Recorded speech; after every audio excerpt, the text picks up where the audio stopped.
All right, that's it. We're rolling. That's it. Don't unless you guys want to sing. Who sang? You sang last time. I'm good. No, we're good. Let's just roll with it. Just roll with it. That's it. We don't have to sing. Tune into the other show that you guys were singing. That last show. Yeah. Do it that way. David did so good. We're just gonna. Gentlemen, welcome back to the show, man. Yeah, thanks, Manny. I do want to ask you. I guess David Mill. Yes. Mill's from what part of Italy? Napoli. So my mother's Italian. Okay, but your father is Irish. That's where the mill is. That's where the mill comes from. Yeah. I was wondering about that because I don't know that many Italians that with the name Mill, right? Yeah. No, but it's all Father's good. last name, and then the Italian heritage from my mother. What's your background? English. English? Yeah. Yeah. Born here or born there? Grandmother was born there. Okay. All right. Cool. Yeah. Well, gentlemen, welcome back. It's good to have you guys back on the show again. Yeah, thanks, and Manny. we're going to have an interesting conversation about, I guess, the biggest problem in construction. Would we say that?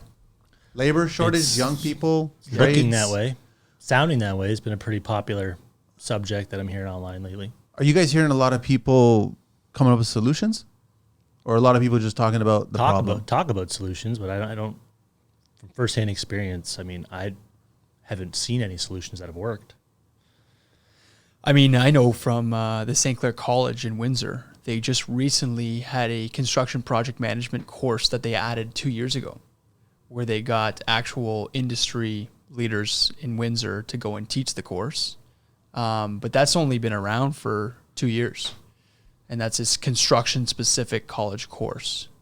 I know that off mic we were talking about, hang on a sec. So David, Scelta, www.scelta.app, and then also 226-387-6758, DMILL@scelta.ca, and it's SCELTA, and it's scelta.app on IG, and then also on LinkedIn. And then Keith Young is back from Young Electrical Services, www.youngelectricalservicesltd.ca, and Keith at youngelectrical.ltd.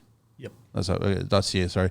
And then on Instagram, it's youngelectric_, and also on LinkedIn, and also the YouTube channel. Okay, now we can get that bit of business. And I'm wearing your tee this time. So yeah, looks good on you. I like baseball tees. I totally like them. There's only Renaissance. Great. Renaissance is another company.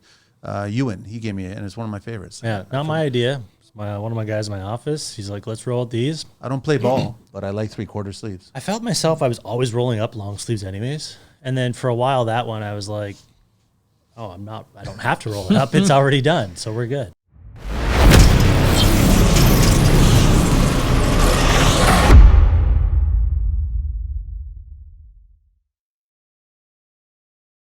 Unleash your voice on the Construction Life podcast community. Are you passionate about the world of construction, trades, and all things building related? The Construction Life podcast wants to hear from you. Leave us a review, share your thoughts, insights, and experiences on your favorite podcast channel. Your review fuels our mission to create engaging and informative content for the construction community. Your feedback is a mortar that holds our podcast together. So share your thoughts, rate us, and let the construction community know why The Construction Life is your go-to podcast. Visit our website and check out the over 400 tradespeople and construction professionals listed on our site. Check out www.theconstructionlife.com for additional content, behind-the-scenes exclusives, and valuable resources. Dive deeper into the construction world with articles, guest profiles, and more. Follow us on social at TCL_The Construction Life. Subscribe to our video channels on YouTube and Rumble. Check out our link tree and find exclusive discounts for listeners. The link is in the IG bio. Join the conversation on Facebook, the Construction Life community. All right, so let's get into the labor shortage and how do we solve it. And I think I told you guys off mic before we got started that I was part of a guest panel at the recent building show. Yeah. And the question was brought up. Yeah. And my solution, which was, I guess, warmly received, was I think you need to get more mentors speaking to more young generation. Yeah. There's a disconnect there. What specifically would you mean by mentors? So I guess the real question is, why aren't more young people getting into construction? Yeah, that's the real question I want to ask is, why are young people leaving construction? Yeah. And I think the problem is because as many as are coming in, I think are leaving, and they don't find the right mentor. I think we need guidance. I never had it. I don't know if you ever had it. Yeah, I mean, I was fortunate. I was very fortunate in my career so far. I think the mindset of younger people coming up is causing a bit of a riff with that whole scenario. I think it's just, and it's not to pick a bone with young people, but it's just they've been brought up on the immediate the Amazon Prime mentality. Everything's right away. Everything's tomorrow. Everything's fast, like instant gratifications. But that's not construction. Well, that's we know that maybe, but the problem is, are the young tradespeople being told otherwise? Like, are they just being taught wrong? Are they being bring up a good point. Are they given the information wrong from the get go? I've always said, I think I recently said at that same panel, I said, just be honest. Yeah. Just be truthful with it. Yeah. Like tell them, go, listen, you're going to make a lot of mistakes. You might actually lose your shirt on a job or maybe several jobs. You might actually get into litigation on a job. Like these are all truths, right? But I think that people trying to get people to come into the industry don't want to let them know about those truths. So they mask it, they hide it, which is wrong. I think you hear a lot of opinions online, but I mean, and it's hard to pinpoint exactly what the issue is, but there's a disconnect somewhere. It's very obvious. And I mean, from firsthand experience trying to hire, I came up as a co-op student I started in this trade at 17, right? It's more or less been the only job I've ever had. Electrical all the time? Yeah. You don't get that anymore, right? Like we're getting kids, this is what I want to do. I put them on a 1-month trial. Rarely do they make it through the 1-month trial. Do you ask them why they're leaving? You can. I mean, but you won't really, I guess the response will not be legitimate. Right. They're going to just tell you, what they want you to hear in that time, right? What's the coolest part for you and for yourself, David, about construction that you've learned in construction, also speaking to so many people in construction? What's the coolest part of construction? Every day is a new day. Every day is a new challenge. But you can't explain that to a young person getting into the industry. They won't accept that. Yeah. I agree.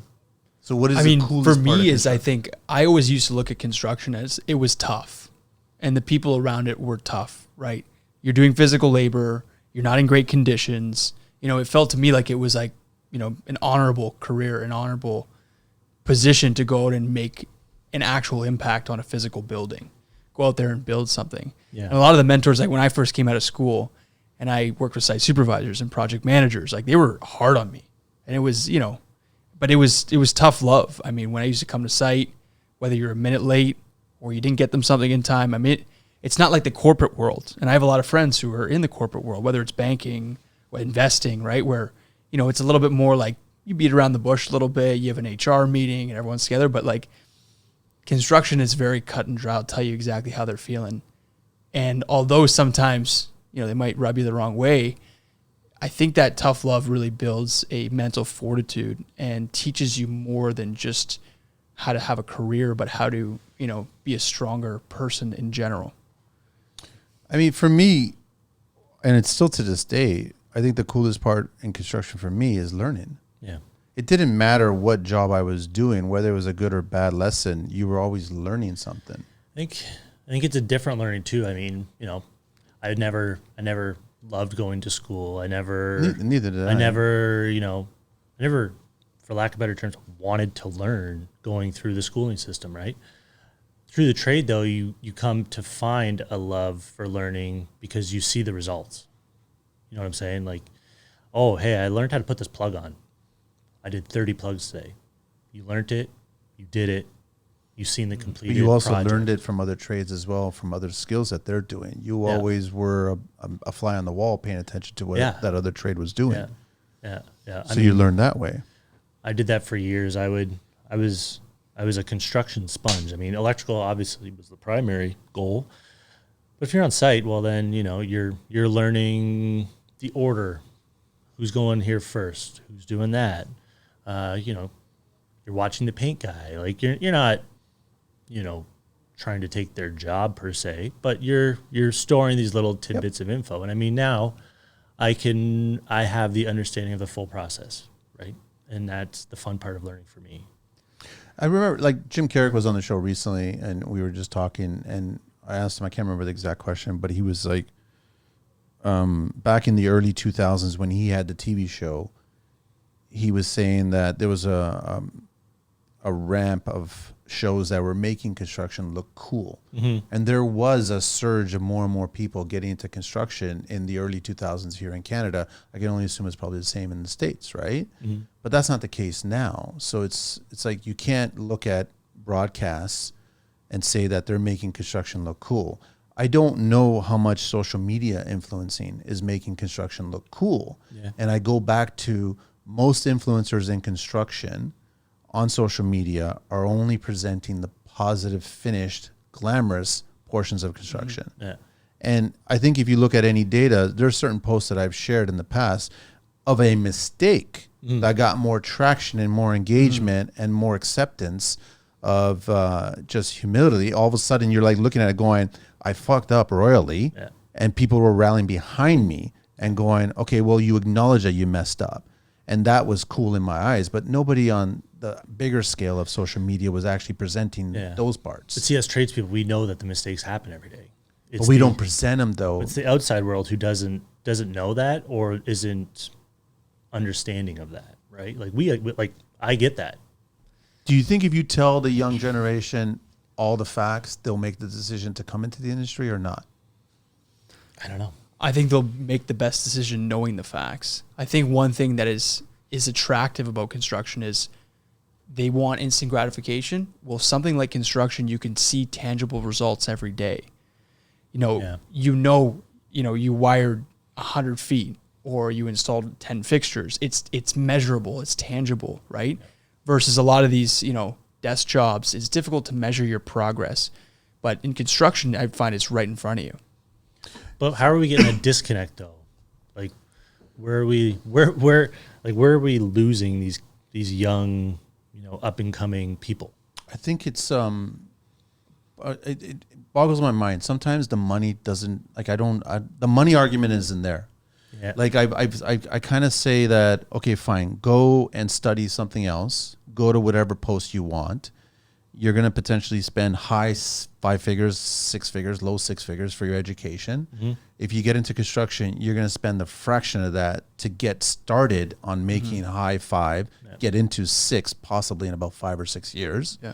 So I don't understand how, just if you break down the balance sheet and show it to a kid, this is what your education is going to cost. This is how long it's going to take. This is what your education is going to cost, and this is how long it's going to take. And this is how much money you're going to be making. But that's not appealing to them. Even though the trade is more financially set better. Right. Yeah. Yeah. I mean, it's the difference of going to work every day and making money while getting an education, or going to school and paying every day in hopes of getting a job when you're done the education. I mean, to me, it's a no-brainer to which one of those to pick, right? But we seem to be missing something in there of these young people that I'm now seeing come up in the trade. Here in Canada, it's still not cool to say that you're blue collar unless you're hugely successful and making multi-million dollars on projects, whether that be high rise or custom resi or what have you, right? Or if you're a trade and you've got 20, 30, 100 employees, so you got so many jobs on the go, right? It's not like that in Europe, though. Trades are looked upon differently outside of North America. I think there's that stigma between the two. It's kind of reflective of the young people coming in are far and few, and then there's many more older people going out, but then there's that gap in the middle. You get into construction. I remember early on when Tinder started, and all the young guys were mostly on the job sites, and I would just ask them what's going on. We would just shoot the shit and whatever, and they would let me know that they're on Tinder and they're dating. The moment they said they were a painter or a tile setter or any trade, they got no swipes because they didn't want to be associated with somebody that was in the trades. But I'm pretty sure that if you were slightly older, let's say a Silver Fox or something like that, and you started telling them, I'm running a multi-million-dollar building company where I'm building homes for certain demographic of people, I'm talking like $7 million homes or whatever it is, then you're going to get lots of swipes. Well, where do we think they're getting this mentality from? Like, are they being brought up on this? Social media. Or is it schooling? There's another challenge too. Like the amount of people that I know that came into the trades, came to this country as an immigrant, built, provided for their kids and their family and everything like that. They tell their kids not to get into trades. Right. Because they don't want them to work hard the same way that they worked hard. But you guys know this. Like working hard actually gets you a lot of success. Yeah. So is it the financial aspect that needs to be brought to light? that would make it more of an It's attractive been. position? It's been. I don't think in their social circles they want to tell their friends, I'm a blue collar, whatever it is, fill in your blank. Even though like you can say that you've got so many employees and you are personally making X amount, could be 6 figures or whatever. You're running a business that's providing for 12 individuals and their families and they're making X amount. Yeah. That doesn't have the value of turning around and saying that, I don't know, I've got a cool job, cool career, I'm doing this, right? Yeah. Yeah. I think it's the stigma around being polished. You know, whether it's, you know, you see guys on site, you know, dirty in their uniforms. First, you see, you know, the guy on Wall Street wearing his suit, perfectly coiffed hair, and his briefcase, maybe making half of what the guys on the construction site are making. But is that stigma of being polished associated with status and wealth? But that's another misunderstanding. Right. Because what do you pay for your safety footwear? Yeah. What do you pay for your workwear? Go buy a pair of Red Wing boots. Yeah, and see exactly. what it is. What do you pay for all that stuff? Right. It's comparable to any kind of dressy designer suits out there. Right. Absolutely. What are you driving? Nowadays, a brand new pickup truck, and don't even talk about the price of Cybertruck or whatever, right? So it's just like, it's all 6 figures now. Yeah. Some people are still buying Mercedes and BMWs that are high 5 figures, right? Status again. Yeah. It's just been a real struggle when we get these, you know, these young people in, and then it's just, you know, you come in with great intention, high hopes, and then it flops, and you're just like, where am I missing something? Am I not advertising or presenting it right? Or is it just, are they coming into it with the wrong expectation? And I'm really starting to feel like it's the latter of that, which is the schooling is gearing them towards the trade with the wrong mentality of what the trade is. I don't think the schooling is the right, it's far and few. I've had a few counselors on the show. Yeah. And I know a lot of people have said we need to get shot back into high schools. I'm like, no, that's not the solution. It's never going to work because it'll take you forever to get it into the high schools again, and it will just get kicked out right away. That's not the solution. I get the co-op program. I came up from the co-op program, but as a business owner trying to implement the co-op into your business, I feel like it could be better. I feel like there's lots of room for improvement with it, but I appreciate it. It's a stepping stone. It's there, but there's a link somewhere that needs to improve. Did you deal with any OYEP students? So everybody outside of Ontario Youth Apprenticeship Program. Yeah. Did you deal with any of them? We've tried. I mean, we've been fortunate. I've brought up 3 school kids with an apprenticeship who are now journeymen. So I've had good success with them. Right. I'm not saying that I can't do it and I'm not having any success. It's more recently where it's like, okay, there's grants now involved from the government saying, hey, we're offering you X amount of money. You need to register someone as an apprentice. Sure, I can bring a kid in and register him, keep him employed, get my money and dump him. But it's not the avenue I want to take. I want to train. You want to teach. I want to help grow the trade, grow trades in general. But we just keep running into roadblocks. So one question that was brought up at that panel there was talking about how the government is trying to create more grants and more opportunities for a certain segment of the population, right? So, which is all great, is fine. I disagreed with them. I just said, by putting so much attention on these groups, you're eliminating the core group. And recently, I think it was this year that there was a grant that came out specifically for electricians. Mm-hmm. I think it was 15,000 or something like that. If you brought in, there's a couple actually. Yeah, but the problem is that white people were not allowed to apply for it. Oh, really? So I was just confused by that. Really? Like I just didn't understand it. I mean, my solution to the inquiry on the panel was just like, fine, have this for these segments of the population, which is great, but don't ignore the core that's already there, that's already building, because by doing that, you're upsetting them. Yeah, well, I mean, we can't ignore anyone. We need all the people we can get. Yeah. And what I said to them, and I got a lot of applause for it, was I never looked at skills as a gender or race. Yeah, no, absolutely. I never hired based on gender or race. I always hired on skills. Mm-hmm. Even if you weren't confident enough, I'd still hire you to give you the shot. Yeah, like, I mean, I've hired with no skills. Like, I've hired people. Because you saw potential there. Possibly. I've hired people because we had a reasonable conversation. We talked about life in general. and they showed up on time. That's a big one. It didn't take a lot to get a job. The problem is keeping them, bringing them up into the apprenticeship system is just, we're falling flat. Are this generation, are they kind of like, what was the dog's name in Up? Oh, yeah. What was his name? Doug. Sorry, Doug. Yeah. Are they kind of like Squirrel? Like they get into the trades, they're passionate about it, they've been told that they should do it, they've got a knack for whatever trade it is, and all of a sudden Squirrel, and they find another career option and they want to go there, and they just leave. They don't realize the bridge that's being burnt down as they're walking over it. Yeah, maybe that is it. I'm not sure. I don't know. They are a fast-paced, want-it-now generation. Yep. That's not construction. Yeah. No. Well, if you look at the medium in which we broadcast new jobs for young people, you scroll through Instagram or LinkedIn, it's all postings to show you a salary, to show you a person in a position. And there are no construction influencers out there who are saying like, hey, if you got these skills, this is what you're going to get paid. This is the opportunity to get paid at, and promoting that these job opportunities are out there. However, in every other sector, there are those kind of people posting about these opportunities. It's true. The pay for it. Totally true. So do we need more, I mean, it's as sad as it is to say, but do we need more influencers for construction, right? Do we need more people who are going to... I think it's more the mentor than the influencer. I think it's the mentor. What I suggested also on that panel is that any mentor that's either considering retiring or retired should be brought back in, but financially benefited by the government. So you're going to be responsible for maybe just being a sounding board, a voice that you can get back on the job site. You still have your PPE. There's 3-4 kids here that are interested, and you want to be just that trade that has a wealth of knowledge, and the kids can look up to and go, listen, I've got a question to ask. You're a bit of a liaison between, the office. I think that would attract a lot of kids, knowing that there's an opportunity out there. Right. It happens to me all the time with the show. It happened to me with Hardcore Rentals as well. People would just, I want to pick your brain, man. I don't know who the hell you are, but I want to just pick your brain. And if I knew it, I'd answer it. If I didn't know it, I get back to you. Yeah. I'll ask somebody and I'll see what they say about it. Yeah.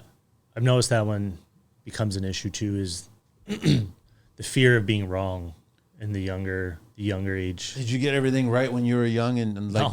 No, I still don't. First time I ever plastered, I had to use a sander to sand it. Like it was just brutal. Yeah, like but they're afraid to ask. I feel there's a lot of them who would rather hide it, dodge it, try and get around it instead of saying, "We have an issue. I messed this up. Let's move on." Which I don't know if that's what the trade is portraying, how it needs to be done, or I think the bad apples are maybe doing that. Yeah, I don't know. Maybe the government gives these mentors T-shirts on the back. It says, "I won't bite if you ask a stupid question," right? Yeah. Like, I don't know. It's just, I think that there's an opportunity there that these guys and girls are a wealth of knowledge. There's 20 plus years of experience, whether it's high rise or customer or industrial, whatever it is. They're not sharing it. Mm-hmm. And the thing is, they need to share it to the next generation so they get a better idea of what this is really all about. Are we not showing how much construction is actually out there? Like, are we not portraying that there's, endless building? I was going to say, we're showing how much construction corruption is out there. Oh, yeah, there's always that. Like, that's out there. Yeah. So we're also showing that big corporations that run huge production or construction projects are paying next to bare minimum on union standards to the bottom end trade. We're showing that clearly, because you hear it from anybody that gets onto high rise, right? Yeah, like there's a lot of profitability going on in these certain corporations, but the end use, like that new apprentice, is making nothing. But even outside of big jobs, like I mean, we don't have to portray, massive developments or whatever. Like there's enough just day to day. Small commercial jobs, residential. Yeah, the residential market, I get it, is, wishy-washy, but there's tons of residential renovations. Like there's an endless amount of work out there that I feel like there's a whole demographic that is going to miss out on. Why can't we start a program called Construction Workers Without Borders? Yeah. And what I mean by that, just like the Doctors Without Borders, any new trade that's coming on board, find a job site and just ask, can I come on and just be a fly on the wall? Yeah. Can I just learn? Can I pick a brain? And you as a business, you would sign up for this program. So you'd be already a verified construction company that will embrace and bring a kid in and not treat them the stigma wise, right? David's done this. Yeah. You've done it? So we were thinking about doing a high school speaking tour. And I think someone like yourself would be an ideal candidate to speak to young people. Sure. But to go into these classrooms, I mean, I've got a cousin of my own who's, you know, at that grade 9, grade 10 level looking what he needs to do, what he wants to do for his career. You can go a few ways in university, but you and I both know the majority of people who graduate with a degree, do they actually get a job in that field? No, they don't. I would say 70, 80% don't. Yeah. Especially if you're an accountant. Right. So knowing that you're spending this money on this degree when you're not actually going to work in that specific education, I mean, with the trades, learning that specific skill, at least you have that in your belt, whether you're an electrician or a carpenter or a plumber, you have something to rely on. And if you don't always want to be a plumber for your whole life, you can also be a business owner like Keith is now, right? Like to see the success that Keith has gained in since 2016, like there's kids out there that would dream of that success, but they don't associate being an electrician with being as successful as Keith, right? So I think there's that disconnect of like, hey, I can own my own business and be very successful, but can I do that through contracting? Can I do that through the trades? I think that needs to be brought to light. I don't think you realize that you can until you're actually in it. Yeah. Like not 1 month. Yeah. You have to be in it. When I say you got to go full year easily, you shouldn't quit construction unless you've gone through a full year of it. Yeah. I mean, minimal. Yeah. Bare minimum. Like minimum. Yeah. Like after a year, like you probably just started to, you know, use tools properly, which sounds bad. Like you're just finally, oh, okay, I can do this. I can do that. Like, I'm just thinking like the brother and sisterhood. I'm thinking about seasonally here being in Canada, dealing with how construction is done in winter months. Like you get a really good sense of what it's all about. But I think at that point, you're also going to meet a bunch of interesting individuals that will give you honest impressions of what the industry is about. Yeah. Yeah. No, absolutely. I agree. Whether they're good or bad, it's how you take it, right? Yeah. There's this carpenter that I work with. His name's Woody. He's about 65 years old, and he's the perfect looking character to be a 65-year-old carpenter named Woody. He's got the slick back gray hair, the low cap. He's always smoking. Smoke drizzling past his hair. He's great. I wish I could film a movie about him. But I pick his brain all the time because as I'm writing the carpentry company playbook, he's got a wealth of knowledge. I'm like, Woody, how do you start when you're trimming a house? And he's like, well, I do this. And I just record him, and I'll have a conversation with him, and then I'll write it down. I'm thinking to myself, like, if Woody would sit in front of a group of young kids and ask him anything and everything about finished carpentry, I'm sure he'd be happy to sit down and talk to these kids. But, you know, Woody's still doing the occasional install. But if there were an opportunity for Woody to speak in front of a group of students and have them pick his brain and make that sort of a guest speaking tour amongst these schools, be highly successful. Well, here's the sad part is that there's plenty of Woodies out there that want to share.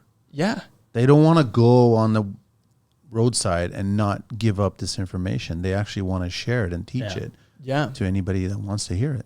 Are we making it intimidating? Do you think is the trades right now? Is it an intimidating space? I never saw it. Like I never saw all those stigmas that you heard about. I never saw contractors. It's time to empower your business with Scelta Tech implementation.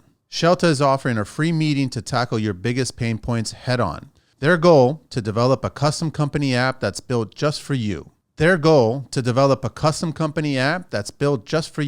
Solving your pain points, streamlining your processes, making your workday smoother. Here's the scoop. There's a $15,000 digital adoption grant available, and Scelta is an expert at helping you secure it. This isn't just funding, it's your stepping stone into a new era of digital efficiency. By your second meeting, you'll get a tailor-made company playbook, a software prototype designed with your input, project tracking, real-time budget management, and daily logs all integrated into a single app.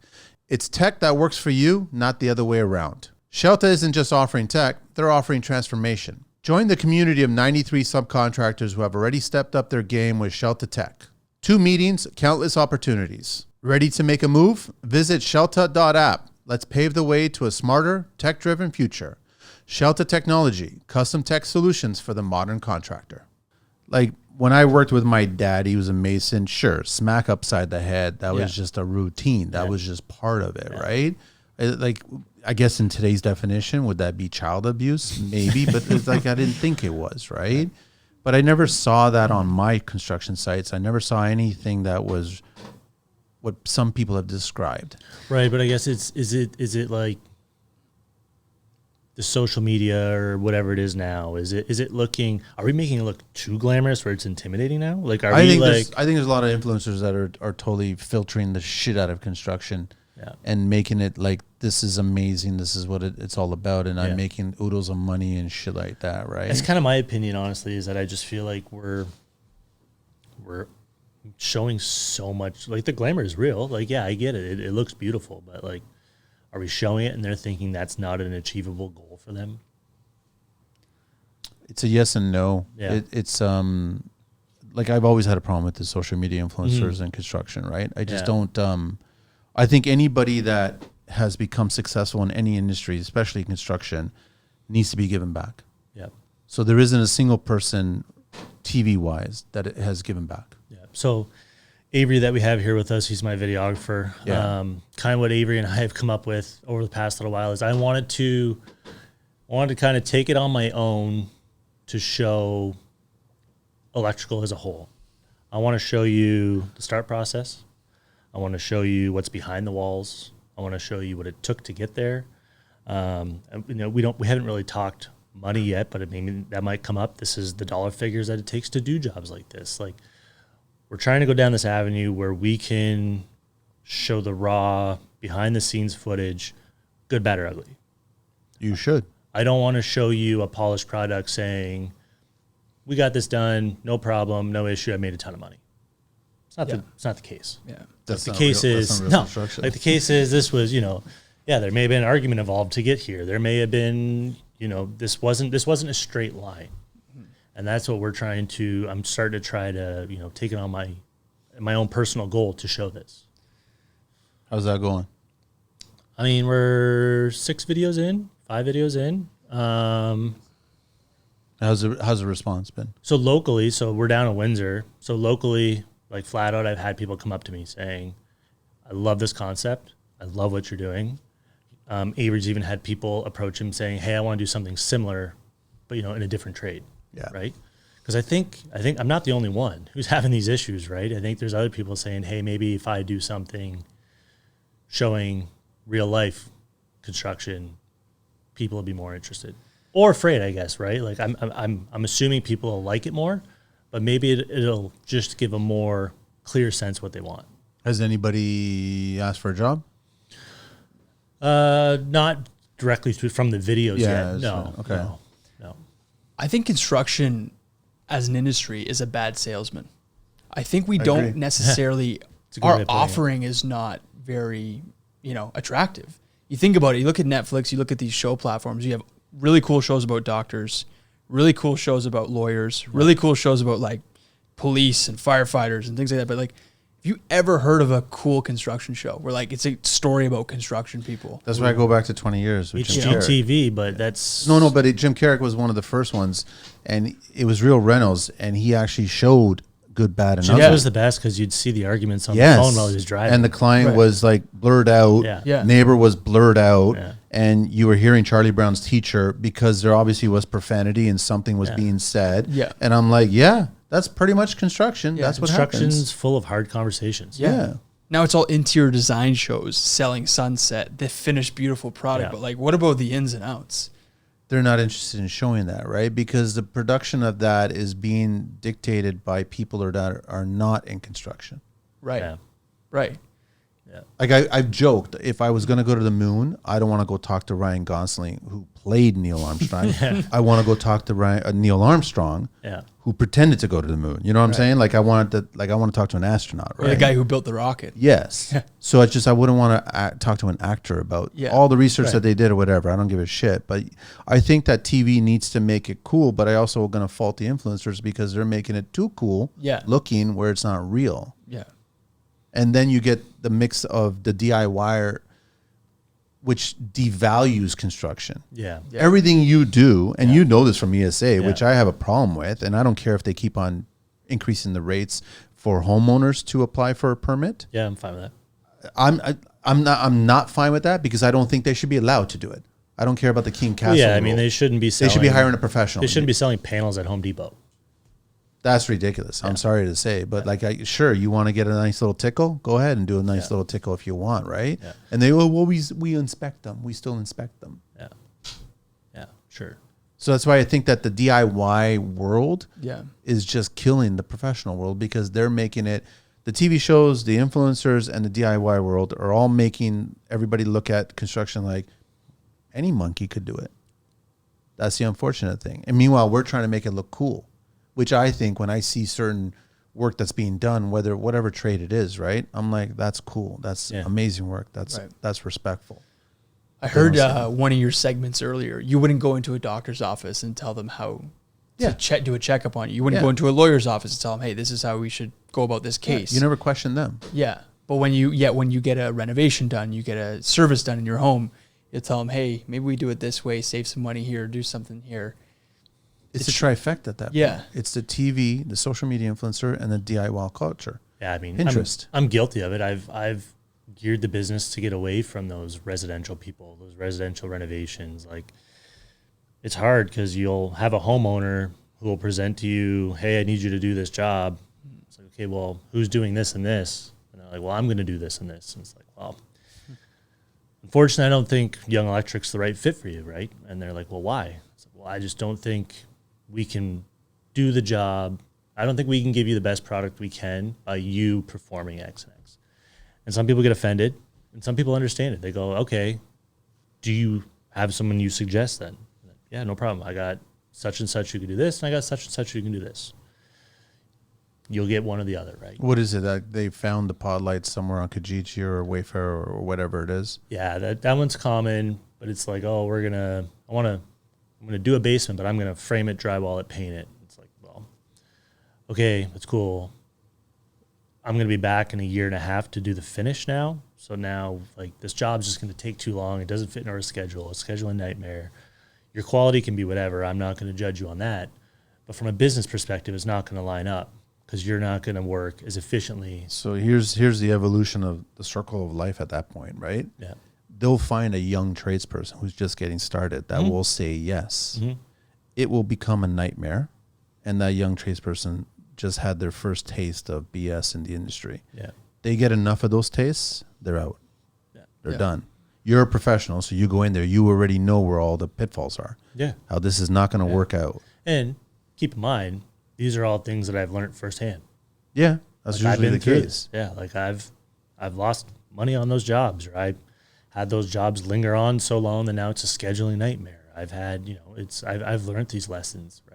But you got a generation now that's getting in. If they lose money on the first job, they're like, I'm not losing money on the second job. Then they lose money on the second job. They're like, I'm out. I'm tapped out. I'm done. I'm losing money. I'm not making money in construction. Yeah, but then you get into I've noticed that, guys will get into the cycle of quantity, not quality. So if they can lock up 30 jobs. You become the villain. If they lock up 30 jobs, they're just using every job before to pay for the next job and never actually coming out ahead. They're surviving, but they're not coming out ahead, but they think they're doing great. See, if they had the Scelta app, they would have known. When I talk about mentors, I'm also talking about business mentors too, right? Because the biggest downfall, I think, is you're not getting enough business education. Yeah. As a contractor, as a tradesperson, and you want to run your own business, you need as much, if not more, than the skill training part. You think a lot of that, though, is the responsibility of that contractor to take care of, though? Yeah, it is. 100% it is. They have to stop it. Like we've had people on the show before where an injury stopped them from doing the work, and it gave them an opportunity to work on the business, which made their business better. Yeah. Now, are we looking to promote more trades to work for companies or to develop their own companies? I don't know what the stats are. I mean, I know that all the high-rise stuff and working for big companies is almost recession-proof. Like you're in a trade that's recession-proof. The top three are all recession-proof, right? Especially if you're providing service, right? But if you want to up your ante there, you're going high-rise or commercial, it's recession-proof. Mm-hmm. You start seeing just custom resi and you stay in that neck of the woods, you're going to have a hard time during a lean period of time. So I don't know how many people want to run their own business versus just work for a corporation. Yeah. I tell all young trades, work for a big business to get an idea of the industry much better, so then you can consider going on your own one day. Right. Yeah, I never had the mentality. They're in a hurry to do that, though. I never had the mentality when I started in the trade that this was going to be a viable business for me. But I always had the mentality where I feel like if I were to, and not in a bad way, but maybe, jump around to different avenues of electrical. So I've done, line poles, I've done greenhouses, I've done, custom residential, I've done commercial, I've done industrial. So I was probably amongst 6 companies in my career, right? But I chose to put myself into all those avenues. You were learning. Right. Cool. Yeah, it was great, right?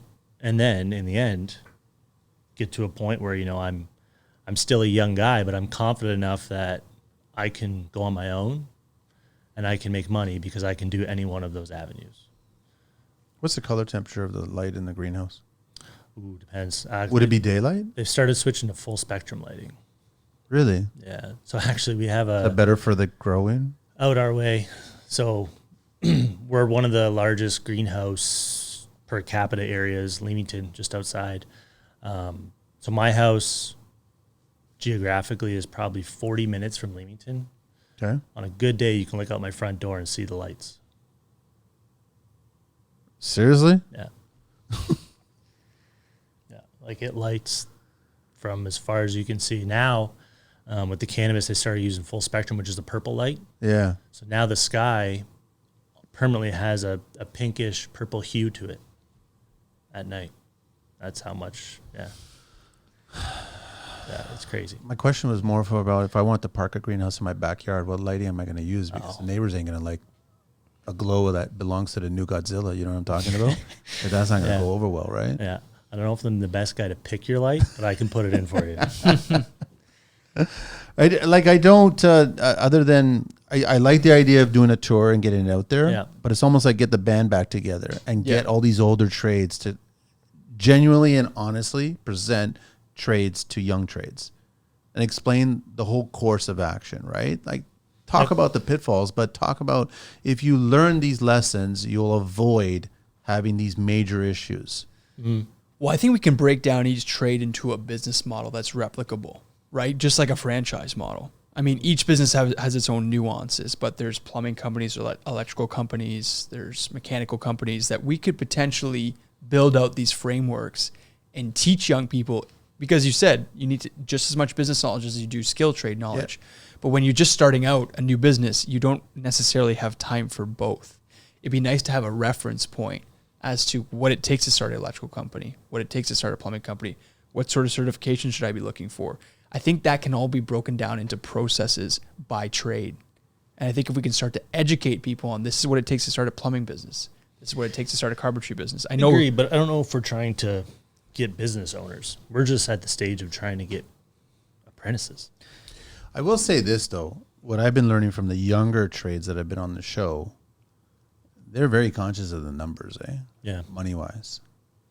Like they're getting, I mean, between Evan from Evan's workshop, 15 years old, woodworker. I seen that landscape kid you had on. Charlie. Yeah. You know, where he's got 9 employees. He's 17 years old. Yeah. I got another kid coming out from Sault Ste. Marie soon, Stefano, and he's 20 years old, and he's run a snowmobile or snow plowing and rooftop business.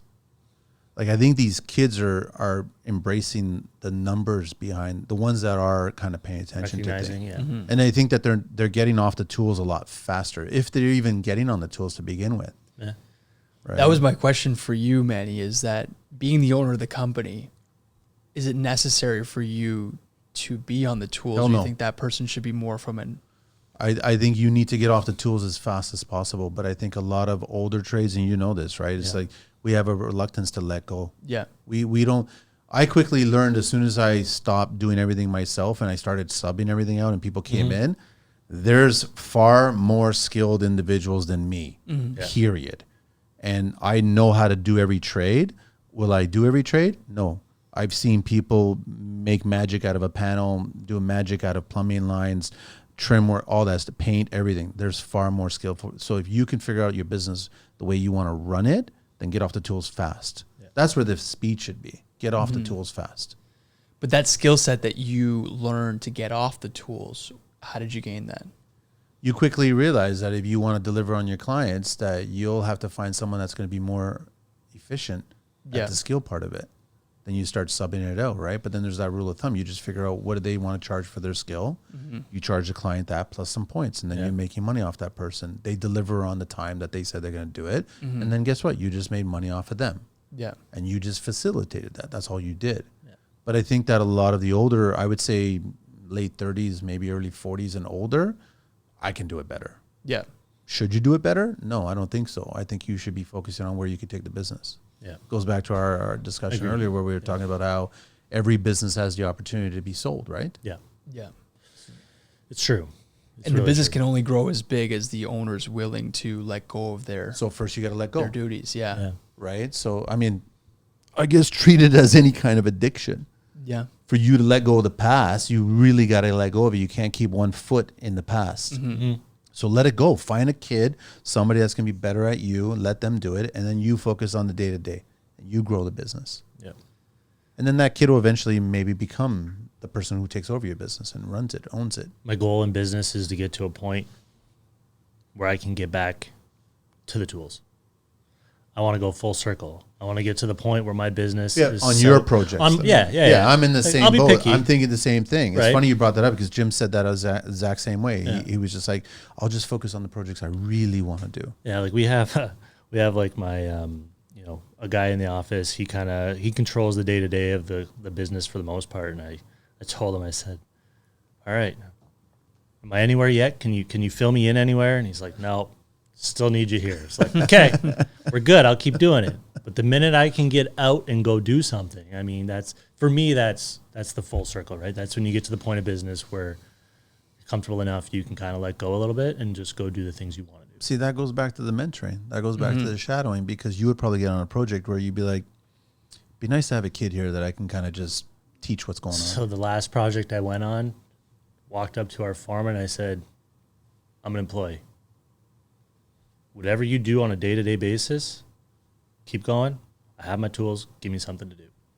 He said, cool. Here you go. Go do this. You got so-and-so working with you. That's such a great way to learn more about your company and your process too, I mean, at a deeper level. it is, but honestly, like for me, when I do that, I just take that as a work day. I'll pay attention as I normally would to what's going on, but that was just me on the grind. Like Why were you doing that? I love my job. So you were just getting joy back into your day to day, Yeah. right? Instead of just It's running fun. the business. Like we were the conversation we had earlier, right? It's there's a point where you gotta have a little bit of fun. So business for me has gotten to a point where it's more fun than it used to be. Like it's true, but it's also fun for me to get on a job. That's right. I think that the kids are not getting the fun anymore out of it, Yeah. right? For whatever reason, whether it's razzing, they lost money, Yeah, they're not interested in it anymore. I don't know. They just lost the fun, and every trade loses the fun, but they'll find there's that it again. overcommitment, under deliver issue too, Yeah, right? yeah, As yeah. they get themselves into a hole with the glitz and the glam of the business per se. I need to have this. I got to have the best tools. I got to do this. And the next thing you know, it's the downhill slide of payment after payment. Then you're just trying to keep up with the Joneses at that point. There's no reason to, right? You shouldn't be doing that. And I mean, smart. Had a GC in here. He's like, I drive a Honda Civic, a 1999 Honda Civic. I don't need a brand new pickup truck. Yeah, yeah, It's true. He didn't. He was being smart about it. yeah. I'm curious to ask you, Manny, of all the contractors that I work with, they all say that majority of our business comes from word of mouth. It comes from referral after referral, and they don't necessarily have to go out and look for it, which is a great issue to have. Where does the role of a salesperson fit in contracting and subcontractors? Do you think subcontractors should have a full-time salesperson or not? Subcontractors? Yeah. Oh, yeah, for sure. I think everything you do on a daily basis, I think the way you outfit your employees, the way your admin staff represents you on the phone, Yeah. I think everything that's shared verbally or physically in a visual, like whether it's social media posts or just your T-shirt or what have you, where you go, wherever you go to a coffee shop and you want to be flipping the bird. Yeah. You don't want to be driving and all of a sudden flip the bird someone and you're driving that company vehicle. Yeah. That's everything you do is a representation of your word of mouth out there. Right. So you got to see the value in doing or portraying a certain way. You know what I mean? But would you have a full-time individual dedicated to those I think you sales? need to. Yeah. I think you treat it the same way that you do not hire an accountant to take care of your bookkeeping. Mm-hmm. Right. Do you not hire someone to take care of your digital presence? You Yeah. hire them, right? Do you Yeah. not hire you hire all these people, and once you let go of the tools, do you not hire the specific trades that have the craft to pull that off? Yes. You're hiring all these things on individual basis, so why wouldn't you be doing that on a digital marketing, word of mouth? It's a digital online word of mouth world now. Yeah. You could still do the networking and so come across and you're walking around and you could look like a tradesperson and then someone could ask you, okay, are you a trade? Do you have a business card? And you share it. But the way you share that card is important. Mm-hmm. I think you're constantly selling yourself. So I've had this conversation with many contractors that, hey, Dave, when we post on social media platforms, we're getting the residential homeowners reaching out to us. Those are okay jobs, the one-off jobs here and there. How do you attract the bigger jobs, the commercial jobs, the institutional You jobs? got to go to different platforms. Which channels? So LinkedIn. Yes, I'm in full agreement with that. I agree with you. But I think you got to figure out what I learned early on in social media construction wise was the tradesperson was sitting on the toilet in the morning when they woke Yeah. up. So you posted 5-6 o'clock in the morning. Yeah. Right. And then the architect and homeowner were paying attention in the afternoon, mid-afternoon. I call it the espresso or the Kit Kat break. So anybody that works in a cubicle, they were veering off to their social platforms and just trying to end the day because they're bored up with their career choice or whatever. Yeah. So they were networking with their friends saying, I need to do a reno. What's going on? Who do you have? And then they'll look for a person, right? And then the early evenings was also kind of a trifecta of the contractor winding down, coming home, the architect coming home, and the homeowner coming home. So I think if you found out where your person that you wanted to reach was, that's where you go and spend your effort. Instagram, I think now for construction purposes has lost its way. That's just me. What do you think? What do you mean specifically by that? I mean that it's too glitz and glam. I Yeah. think it's gotten to the point where it's the Kardashians of construction. I think there's a lot of fake BS going on out there. Everyone's just presenting their best foot forward, which is not the truth. And anybody who does present the truth, whether you agree with it or not, is either attacked or not treated well or what have you. I think LinkedIn is a viable option for legitimate professionals. I think you also have to do your own homework and try to figure out, from what I gather, people have been on the show, who do you want to sell to? Yeah. Who is it? Like, what net worth are they? Where do they hang out? Where do they socialize? Like, they're not in bars all the time, whatever. They're not watching TV shows of reality TV. No. So if you want to build a $7 million home, you're really going to try to sell someone who just wants to do a regular rental? Right. No, you got to find the person that's just treat it almost like a con. Yeah. You know what I mean? Grifter kind of thing. You gotta analyze who you want to sell to and try to figure who they are. So I'm going to plug an AI tool for all the contractors out there. And this is a tool that I use with most of our clients as well. This will help a lot of people. It's called Apollo AI. Now, Apollo AI is a web scrubbing tool that you connect your LinkedIn to. You can create a persona. So you can say, I want their company to be between 5 and 100 employees, 5 and 20 employees. I want them to be in this position: president, owner, project manager, architect. And it'll create the persona for you. I want them in this geographical location within 250 kilometers of this radius, whether it's Southwestern Ontario, all of Canada. I want them to work in these different industries. So general contracting, real estate development, home builders, custom home builders. And you pick these segments, it scrubs the entire internet based on your preferences. And it gives you a list of all those people that meet the persona that you are requesting. It'll then automate an introduction, whether it's a LinkedIn follow, an email, a phone call, a text message, scrub the internet for all their contact information, and send them out an introduction on who you are and what you offer. And then as soon as they respond to you, it automates the response to them saying, thank you for contacting, and that gets generated onto a lead list. And you can reach out to 30,000 people in one click. Yeah. Something to consider. I found, though, when you send it out to too many people at once, your response rate is going to be far too high, and because your response rate's about 10%. Yeah. So even on 30,000, that's still quite a bit of people to respond to. So I would get really specific. The more specific you can create your persona, the more qualified leads you're going to have. Yeah. No, it's not a bad idea. I mean, I've heard of something similar to that, but that just involves work, right? Yeah. I mean, it's a standard. I try to get all the contractors to create a standard practice in the morning when you have that quiet hour, make 5 to 10 phone calls. Yeah. Yeah. But then Every you're day. dealing with construction workers that they think they're so good and so talented that the work's going to come to me. Every time. I go, you can feng shui that all you want. I don't give a shit, but you still have to have a presence out there somewhere. We're fortunate. We have a lot of customers who do come to us, but we still have to deliver to keep the customer, right? Like we have a lot of people coming through the door asking to want to work with us, but we're giving you reasonable pricing, but we're also doing exactly what we committed to. Here's a question for you guys. When is the ideal time to try to attract more leads? Time of year? Not December. Not December? No, I don't think so. Summer's pretty quiet. I don't know the ideal time, though. I was just going to say that I think the ideal time is when you're actually busy. Well, the best time to work on your business is when you're the busiest. Because Right. you'll see the faults. People usually wait until they're not busy. Yeah. And That's choose to work reactive, on their right? business. Yeah. I'm just trying to be more proactive with the potential leads, right? Yeah. Yeah.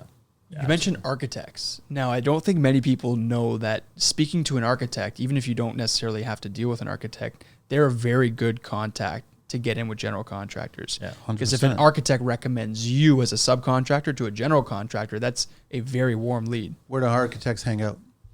Contractors, it's time to empower your business with Scelta Tech implementation. Scelta is offering a free meeting to tackle your biggest pain points head on. Their goal, to develop a custom company app that's built just for you. Solving your pain points, streamlining your processes, making your workday smoother. Here's the scoop. There's a $15,000 digital adoption grant available, and Scelta is an expert at helping you secure it. This isn't just funding, it's your stepping stone into a new era of digital efficiency. By your second meeting, you'll get a tailor-made company playbook, a software prototype designed with your input, project tracking, real-time budget management, and daily logs all integrated into a single app. It's tech that works for you, not the other way around. Scelta isn't just offering tech, they're offering transformation. Join the community of 93 subcontractors who have already stepped up their game with Scelta Tech. 2 meetings, countless opportunities. Ready to make a move? Visit scelta.app. Let's pave the way to a smarter, tech-driven future. Scelta Technology, custom tech solutions for the modern contractor. Good question. Good architects will hang out at networking events that involve better building. So you pick your poison at that point, whether it's sustainability, whether it's just design, new product innovation. Yeah. Find out through certain brands that you work with. Find out if there's how many trade shows are there in the world? There's like Thousands. exactly. Yeah. But there's underneath the trade shows, there's thousands of networking opportunities too that we don't know about. Yeah. But the moment you start asking about one, it was no different when my first year of construction, I went to the home show. After 1 year, I was like, I'm done with this. This is for consumers, and I don't give a shit about them at that point, right? But you tried it. I tried it, and then the second one was the building show, right? Which was great 15 years ago. Once I did that for a few years, I wasn't learning anything. Then all of a sudden I figured out, okay, so where else can I go? And that's how I learned about International Builder Show, right? And I went there in Atlanta for the very first time. So you keep on scrubbing everywhere, and you'll keep finding places that you need to be at. Right? It was no different than someone told me about where Pierre Poilievre was going to be at a cabinetry recently. And he's like, he's going to be here at this time. And I ended up being at that time, and I got a chance to meet him and have a chat with him about coming on the show. So if you're not networking or getting out there trying to figure out if I need to speak to an architect, where do architects hang out? Just ask yourself that question. If you want to get lazy or whatever, go to ChatGPT and ask the question. And then they might come up with a bunch of possibles or whatever, right? Yeah. You got to align yourself where you want to be, for sure. Network with other trades, and don't be afraid about competition. That's BS nowadays. I don't know if... Do you have a I problem believe talking that- business with an electrician No, from absolutely the not. same neck of the woods? No. It doesn't, you're not I intimidated do it all the by time. No, Yeah. I do it. I would almost say I do it daily. Which is, I think, benefiting you. But it's knowledge, right? We're talking about things that we have common interest in, but things that help each other. You know, what's pricing, availability of parts, manpower, like old employees, new employees. Like, you know, daily I'm talking to another electrical contractor, if not multiple times a day, about business in general. I think that's another thing that construction doesn't do well is the networking, the fear of competition over community. Yeah. I think they're royally afraid if I divulge too much about my business, they're going to take work away from me, which is rubbish. Do you think the GCs are provoking that a little bit by comparing your older bids? GCs? Yes, I think some of the big bids. ones. Too. Yes, I think there's still handshake, old school.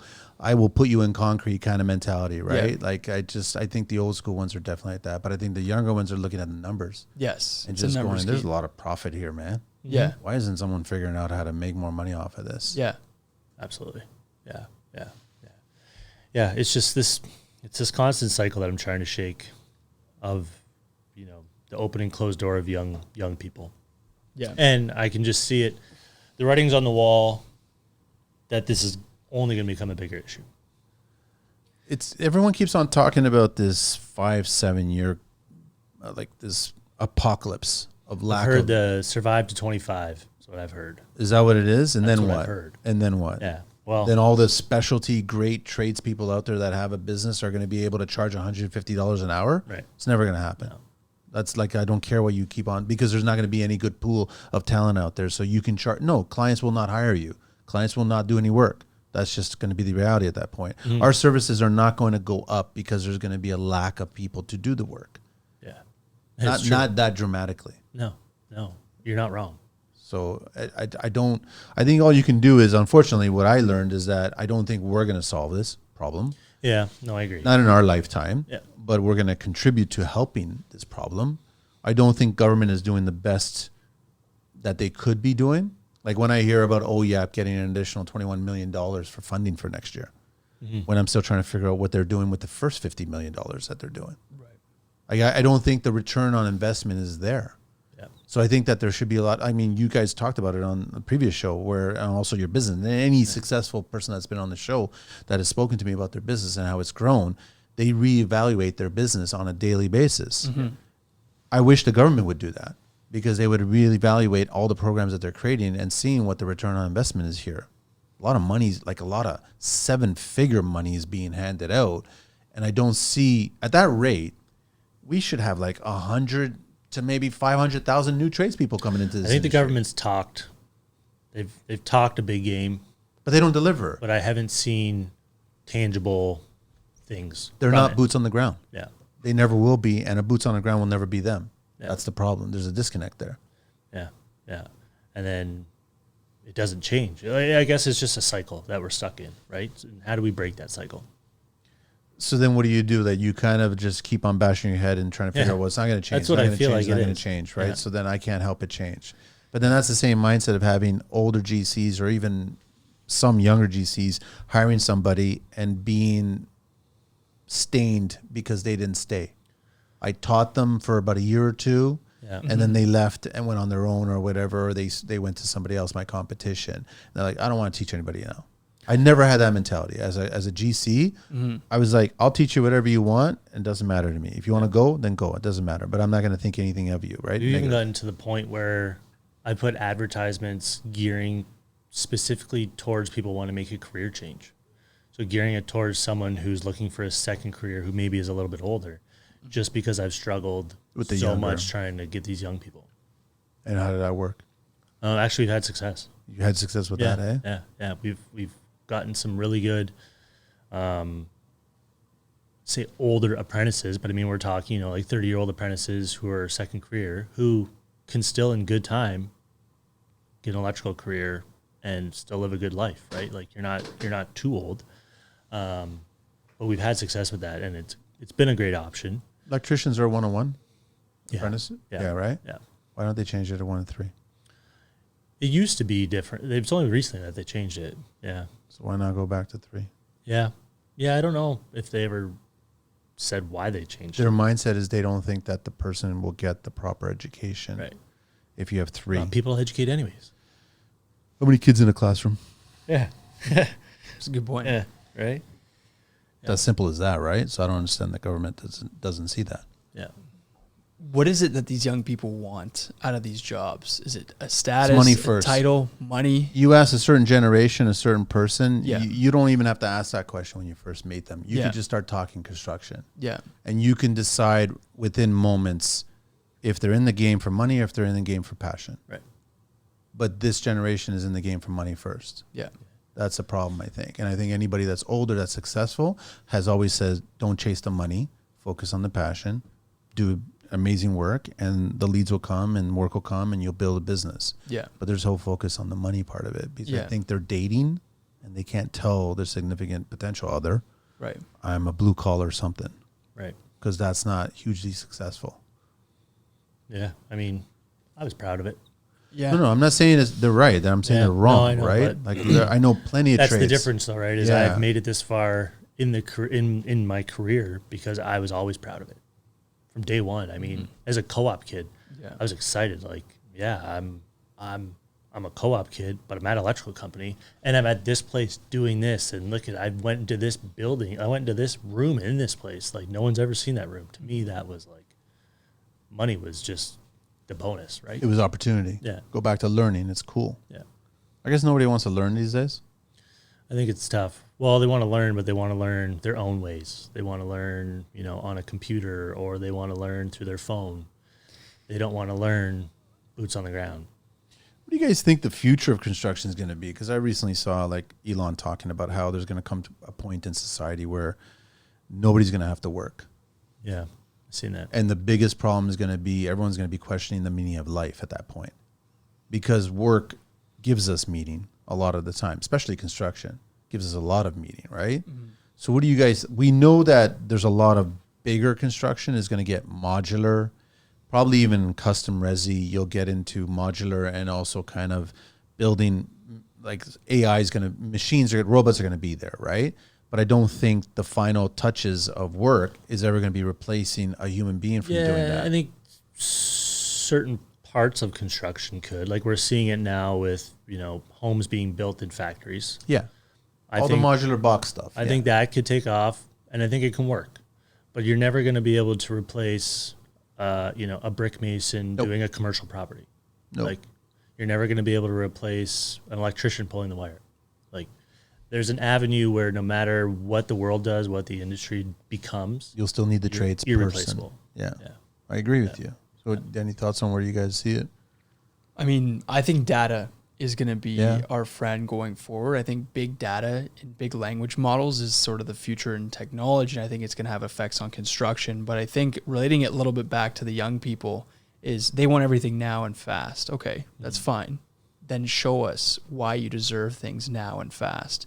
And that's sort of the mentality that I'm taking is like, okay, you want these things, then show us the metrics that prove that you deserve those things. So whether it's, you're able to complete these units to a satisfaction in a quicker manner than most people, or you're able to get X amount of sales much faster than this many people, I think data can help us make better decisions, and young people can prove themselves better if there's a system in place to know that there's a way forward. Because I think the fear is getting into a trade and being treated like a junior your entire career without the transparency of growth opportunities.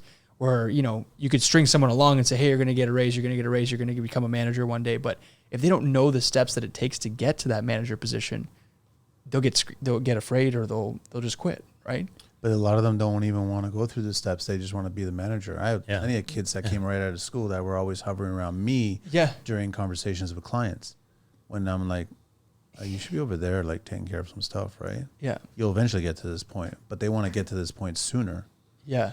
But did you lay out the foundation of what it takes to get to your position? Well, the idea is that it's nice when you did get a kid at the start of a project, Yeah. so then they can see the evolution at that point. Yeah. So you just naturally, I don't want to spoon feed them. No. That's Right. I definitely don't want to do that. No. But I want to just encourage them that there's A to B. It keeps on going from that point. Yeah. But I found that a lot of them were like more interested in the networking client, kind of that world, right?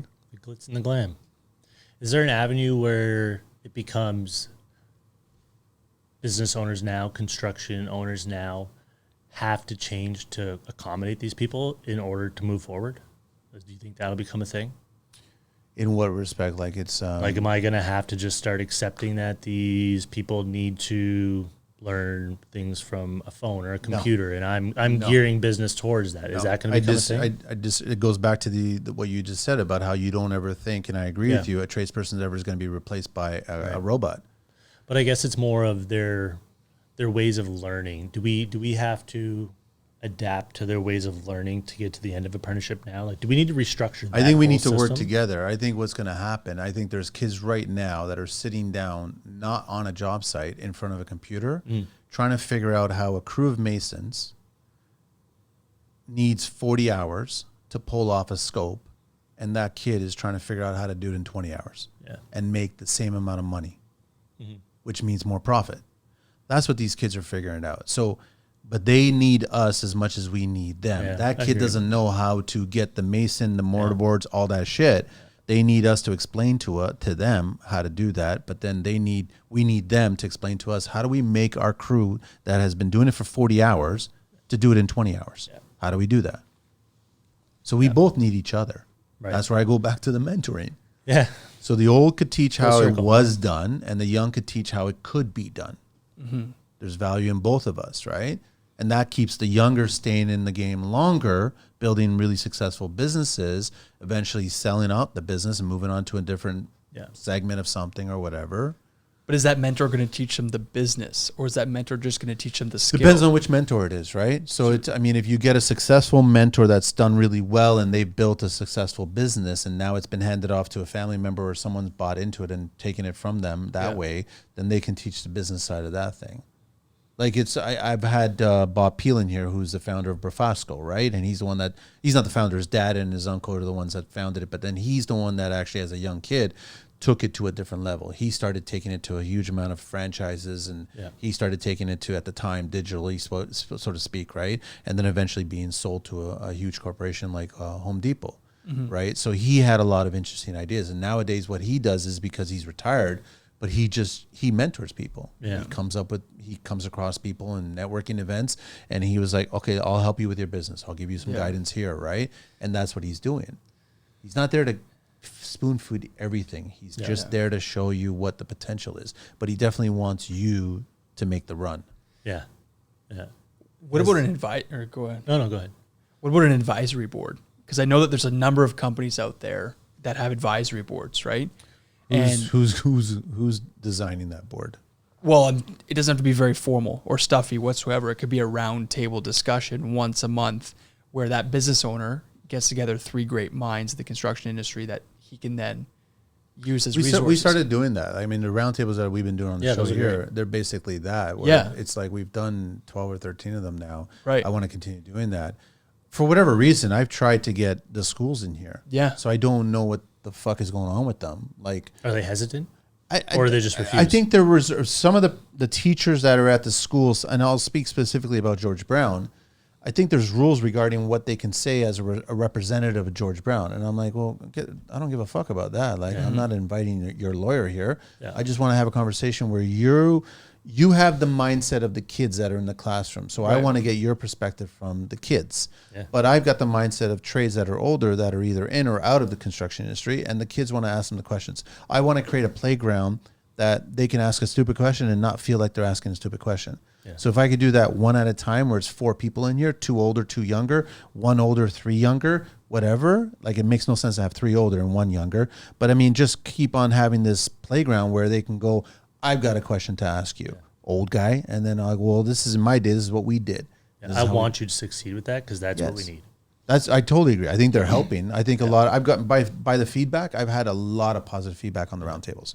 Because of the perspective of 4 different people, whether they're in the same trade or different trades, they're sharing openly about what that trade is all about. Yeah. So I think the kids, like you guys said earlier, and I agree with you too, is they're afraid of speaking up. We were always afraid of being at the back of the class with our hand down. We never wanted to speak up unless we had to go take a pee, right? Yeah. So it's like they're afraid of putting a spotlight on themselves. Yeah. But if we can create an environment where, sure, if this happens once a week or even more times than that, great. Yeah. I totally want it. But I mean, I'm also a business owner. Yeah. I would want some corporations that are making a lot of money to pay for it. As stupid as that may sound, right? Because it'll benefit them as well. So it's been working for me at that level. But I want to get, because I know the kids are listening. They listen because there's free education here. Really think this is a good platform, though, Yeah. and that's kind of why David and I wanted to have this conversation with you. You reach people. You're reaching all demographics. You're getting young, old, wanting to get into the trade, already into the trade. So I think you taking that initiative is really going to benefit all of us. I want to continue it. I totally want to continue it. But I really would love to schools on. I've reached out to George, Fenn, Conestoga. I've been reaching out, and I've been trying to get around. It's actually been easier to shake the hand of Pierre Poliev than it has to get these schools here. Yeah. Wow. Which is just a joke, right? Yeah.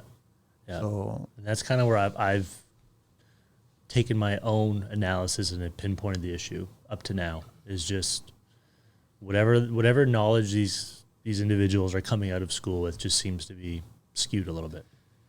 I'm still trying to figure out what other countries are doing a far better job than us, because I don't think we're at the top of the list, and I have a funny feeling that we're at the bottom of the list regarding making construction attractive enough for a new generation to come in to take over. I think Canada does a good job of construction. I think, we build good overall, in my opinion.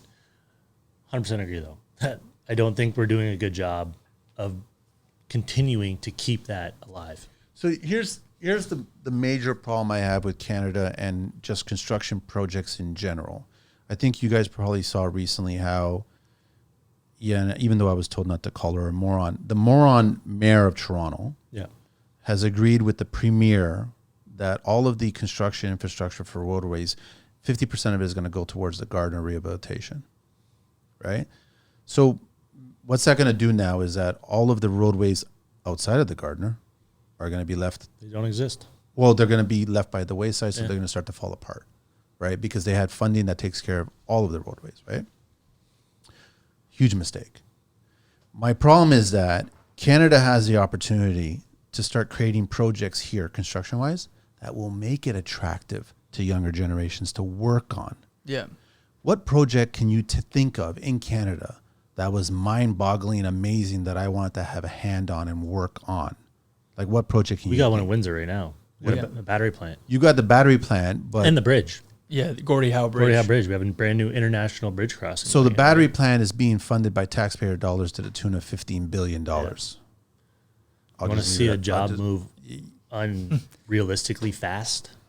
It's been going up. You can drive. Oh no, by. I don't doubt it. I know a few guys that are working there, right? Yeah. They can't share. I can't have conversations with No. them. They can't divulge certain things, and this is benefiting Chrysler, and I get all that stuff, right? But I'm talking architecturally. Gone are the, like, you've seen these memes where it's like, here's a lamppost from 100 years ago, and here's our lamppost from today. Yeah. Right. And back in my film days when I was working in production, I knew how to turn off a lamppost by getting into the lift, going on the top and turning off that little knob at the top there. And that's how you turned it off. Right. Because that's got the ugliest temperature or whatever. Right. Back in the day. Now they're all LED. Right. Yeah. My problem is that we don't build anything attractive looking to attract younger generations to work on. Versus I've been talking to someone on DM that is part of the rehabilitation, the restoration of the Notre Dame. Now, could you be a trade in today's time, and you're getting an opportunity to rebuild the Notre Dame the same way it was built, and you did that in Toronto now? Like, start coming up with certain projects in Toronto, in Canada, all over the country, in all the territories. Start coming up with really amazing projects. I've argued over and over, we need to have a tunnel from the 427 to the DVP to bypass the core, because everyone knows the construction and traffic in Toronto is brutal, right? Yeah. But could you imagine what that would attract production-wise and economy? And you got a chance to work on the Toronto Tunnel that goes from one end to the other end that bypasses. I'm saying, start coming up with... Ontario Place is just basically a lot of corruption going on and changing that to a casino. That's not going to have any architectural value whatsoever, right? I'm just saying we should have more interesting projects being built that will convince kids to be working on them. I had a hand to work on that project. I'm sure lots of guys that worked on the restoration, the work that was done at the ROM regarding the Crystal, that was challenging, even though it had its faults about leaking and all kinds of stuff. Do these kids want that? I think they do. I think they want to start showing off on an Instagram post. Yeah, I'm working on this project. Yeah. Like Crystal was done before social media, right? But even Drake did a music video in there. Yeah.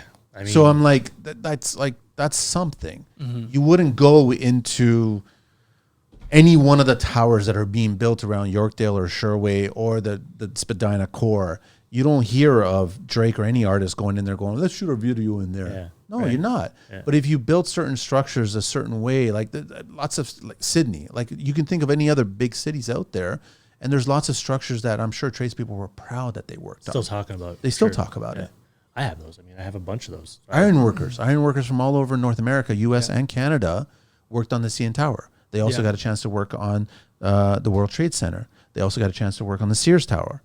Like that's a notch in their resume. Well, that's generational. That's kids saying that their grandpa worked on there. Have you guys not walked through El Domo? Have you guys not walked through certain structures that took generations to build, handed down from father to son to father to son all over again? If we started attracting more interesting projects, you start attracting more talent pool. I think so.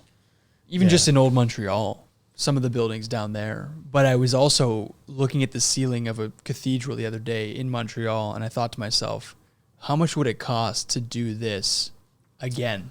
Right. And I think a lot of it drives down to cost, right? Who's paying the bottom line? Totally.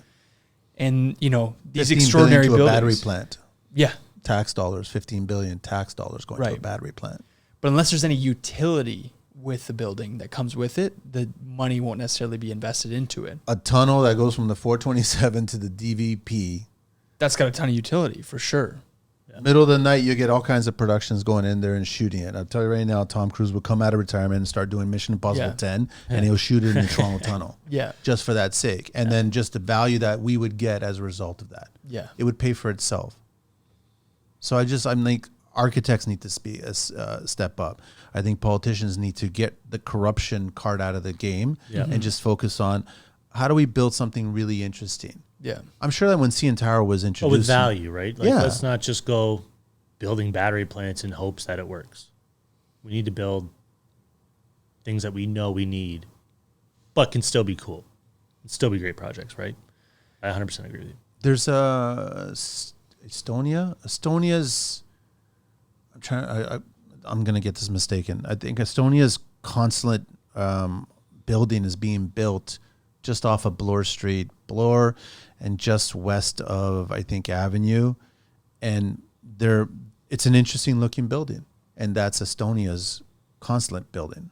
And so that's being built interesting. And then I look at it and I'm going, I saw the SketchUp and the 3D modeling of it. And I was like, okay, that's actually interesting. Yeah. So you're going to walk by and you're going to see an interesting looking building there. So it's there to be built. And then the workforce will come along to be a part of building that. People want to get a hands on there and be a part of that work, right? I hope so. But do you think that pride is enough of a driving force for young people? Now, I'll speak on my own grandfather, coming from Italy, very proud of everything he built. His pizza oven, his garden in the backyard. He was so much joy when he would be able to show me what he was able to build with his own hands. Is our young generation as prideful in the things that they built? Personally, I don't think so. I don't think so. Like, okay, I'm old enough. I think they're excited to show it off. Right. They're excited to show it off, but they don't want to actually be a part of it. But yeah, are they holding on to that long-term pride on that job? Or is it a quick, I got 1,000 likes on this picture. Right. I'm out. I'm done now. On to the next one. You know how many beams at the top of this Sky Dome? I call it Sky Dome. It'll always be called Sky Dome, right? Have signatures on them? Yeah. There's dozens of them up there that have signatures on them, right? Of the people that worked on it, students that were studying architecture. Yeah. My name is on one of them, right? So you scribble it because it was being handed around, right? So it's like, here, you got to sign this, right? Yeah. That says something. Like, don't you think that walking in there and you're looking up, you can't see it. No, you'll never see it in your lifetime. Just the knowing. But you know it's there. You don't think that all these, even the Sky Dome, let's just talk about Sky Dome you don't think all the workers that worked on that, you don't think they carved out their name in concrete when it was being set on a place that's going to get covered up by some sort of cladding material? They did that. That's pride. So I think that and that was unique at the time. That was old school technology regarding the rails, and it was a retractable full 360 stadium. Yeah, that wasn't heard of at the time, right? But that was pride. I still do that on a small scale. I mean, for years I would be doing panel changes. Exactly. I would write my name on the inside of the panel and the date that I did it. Yeah. Why? Because I took pride in it. So if someone's seeing that, my name was there. I did this. This was me. But you would also teach that to a young gen coming in. Oh, yeah. And going, listen, you're buttoning up the panel right now. Do me a favor, sign it. Yeah, just put a quick. What do you mean sign it? Sign it. Yeah. And then they would understand it without you explaining it. Yeah. So it goes back to, I think that's where you can educate the pride. Yeah. The opportunity for pride will be there. I guess I guess that's the ticket, right? Is you educate and you let them. They're going to have to make their own decisions on whether they want to truly take that as a prideful job, or if it's just a front, glitz and glam for followers. That's all you can do, right? Teach them what we do and teach them what we can. I think also you got to teach these kids that, like you said, how you went through different employers just to get a scope of the work. I think that they need to go to a minimum 6 different employers to get a sense of how other people look at construction. They're not going to be all perfect. I don't know if I would call it employers. I mean, opportunities. I think if you have the right company can provide you enough opportunity for you to grow. Yeah. And if that company has the right people within the company to teach you different things. Like we have a model where, we call it the shuffle. Apprentice will work with a journeyman for a certain amount of time, no specific time. And then on a Monday, I'll take the schedule and I'll just switch all the apprentices around. See, that's smart. I like that. Why? Journeymen sometimes do not like it. I will tell you that, because they like to know what's going on every day. But after the second day, everyone's back on track, and that apprentice is now learning something completely different than the 2 weeks before. That's why I like it. It makes a lot of sense. So I agree. The jumping around to different company things could be great. It can work. There's also a model there where you can stay within the right company. I'll reword it to jumping around different people in the same business. Exactly. Yeah, I think that's valuable. Yeah. Right. Yeah. That's those little things are going to keep them in the business. Yeah. I think you can get the opposite end of that spectrum too if you're jumping around too much, right? If I get a resume with 8 employers on it, I'm going to ask some questions, right? I want to try to get more people on the show that have left construction. Because whenever I meet somebody, I noticed lately that a lot of people have been leaving construction and getting into the sales side of construction. So they're taking on a job with a brand of some sort, and they're representing the brand now, right? So for whatever reason, they either got tired of the industry, got tired of clients, got tired of whatever, many reasons are attached to it, and they figure, I don't want to leave construction as a whole, so I'll go on to a sales side, and I'll be a rep, or I'll be a trainer, or I'll be something like that, right? Well, it's the mentality. It's easier on the body. It is. Right? Let's be serious. Like, the trade is not for everyone, because not everyone's body can take the trade. It's changing, I think. From when, I'm not very old, but I started young. From then to now, the trade's changed just on the physicality, the tools we have now, right? Like, we're not beating ourselves up every day. But there's an avenue there where these guys have beat themselves up for so long that now they're just dying for a way out. Like a 60-year-old journeyman electrician, what doesn't want to go in an attic. He doesn't want to go in a crawl space. He doesn't like. So I agree. That's where you're going to see these people jumping ship, as they should. I agree with it. But they're jumping in the 30s, but the same respect is that you got tradespeople in the 30s that have aches and pains. And I'm like, you shouldn't have aches and pains in your 30s. You need to find a cold plunge. Contractors, it's time to empower your business with Scelta Tech implementation. Scelta is offering a free meeting to tackle your biggest pain points head on. Their goal, to develop a custom company app that's built just for you. Solving your pain points, streamlining your processes, making your workday smoother. Here's the scoop. There's a $15,000 digital adoption grant available, and Scelta is an expert at helping you secure it. This isn't just funding, it's your stepping stone into a new era of digital efficiency. By your second meeting, you'll get a tailor-made company playbook, a software prototype designed with your input, project tracking, real-time budget management, and daily logs all integrated into a single app. It's tech that works for you, not the other way around. Scelta isn't just offering tech, they're offering transformation. Join the community of 93 subcontractors who have already stepped up their game with Scelta Tech. 2 meetings, countless opportunities. Ready to make a move? Visit scelta.app. Let's pave the way to a smarter, tech-driven future. Scelta Technology, custom tech solutions for the modern contractor. You need to be doing something other than ordering Uber, vaping, smoking weed. Yeah, David and I have talked a lot about trying to figure out a way to implement fitness into company models. Yeah. Well, it's nice that the big corporations will always do those stretching exercises at the start of the day, which a lot of the office workers find hilarious when they see it and they start recording it and then they post it. But that stretching actually benefits them, right? even just looking at this beautiful space that your office is in, I was thinking that, for contractors, we're saying that the educational institutions are not great and they're not giving them great material, right, at these colleges. If there were a way for a common space where we had cold plunge, workout area, and then carpenter section, electrical section, plumbing section, we can create these facilities filled with mentors and health and wellness and promoted construction, wellness, and an opportunity to come and learn in a space and environment. We do it for startups. We do it for financial institutions. We do it for medical students. They have a place to go. It's almost like a playground of their domain. But construction, you don't really have that all in one place. It becomes a school. I mean, I don't know if I was the first one that came up with the idea, but I brought massage tables to the job site when we were framing. Yeah. Because everybody was it was a hot summer. Everybody was aching. It was a lot of work. We were moving a lot of LVLs and all kinds of stuff. It was just hard. And I had a good friend who had a clinic. And I said, can you bring another person in, bring 2 tables in? Yeah. We set it up and they were there for half the day. And they gave all the framers and anybody else that was on the site massages. Yeah. It helped, right? And I think more of that kind of stuff needs to be done, sure. Yeah. But then you get into the schooling, right? I mean, do you want to... I don't think it's a negative. I think it's a positive. I think that you need to. But then here's the thing, and I was guilty of this too. You're young. You're Superman. Right. Yeah. Yeah. Nothing breaks. Everything's strong. Everything's... My body's paying I can for eat that. whatever I want to eat. Yeah. Yes and no. Yeah. So it's hard to tell them, don't do that, even though you did it when you were their age.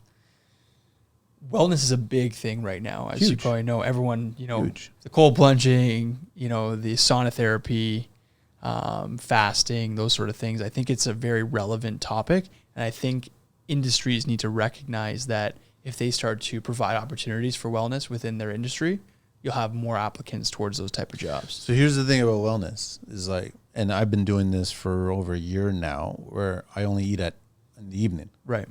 Right? There's a cheat day every so often, once in a while, whatever, right? But it's 1 meal a day.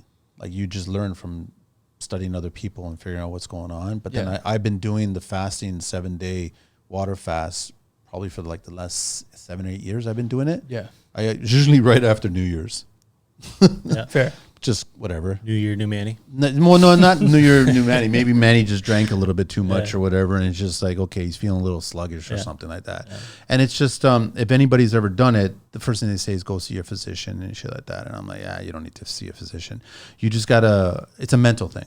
I don't know if you guys ever done 7-day water, nothing else, just water. Well, I've been looking into it. No electrolytes, no powders, no juice, and whatever, just water. That's all it is. The human body could survive 21 days with just water. After that, you start creating other problems. And if you want to see what the problems you're going to see, you can watch the movie called Hunger with Michael Fassbender and the Irish IRA. They did that, and he ended up dying. And I'm talking about 7 days, right? So Yeah. 7 days, what happened? And I think I've spoken, bless you, I think I've spoken about this where it's a mental thing. You have to tell yourself when you get started that you're going to achieve this. It's no different than when you want to wake up in the morning, you want to do push-ups. If you just tell yourself you're going to do 10 push-ups, you're only going to do 10 push-ups. But if you tell yourself that you can make it to 50, you can do 50 push-ups. No problem, right? So the first thing is you got to prepare for the time to do it.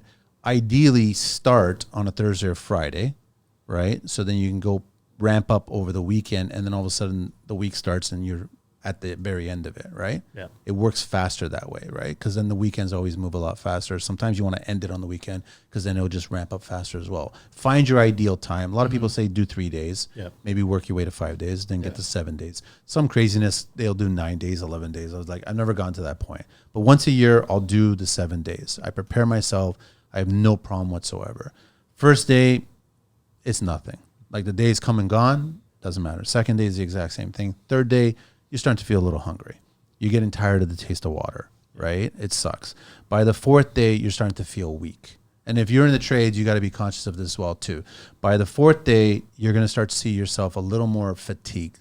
You're going to be weak. And I've been on the job site up to the 6th day where I started working and helping out, and I needed to sit down and rest a bit because I was feeling lightheaded, right? No food for 5 days, 6 days, right? By the 7th day, you're like completely zonked. Like you're tapped out, right? And what I do, and this has just been a constant joke, I do it all the time. On the 6th day and the 7th day, all I do is follow meat pages on TikTok and Instagram. I just Torture stare yourself? at meat. That's all I do. I stare at it. I don't eat it. I don't prepare it. I don't do it. I just stare at it, right? Because I know on the 8th day, It's all yours. I'm eating. Yeah. No carbs on the 8th day. You're eating just meat, not something heavy.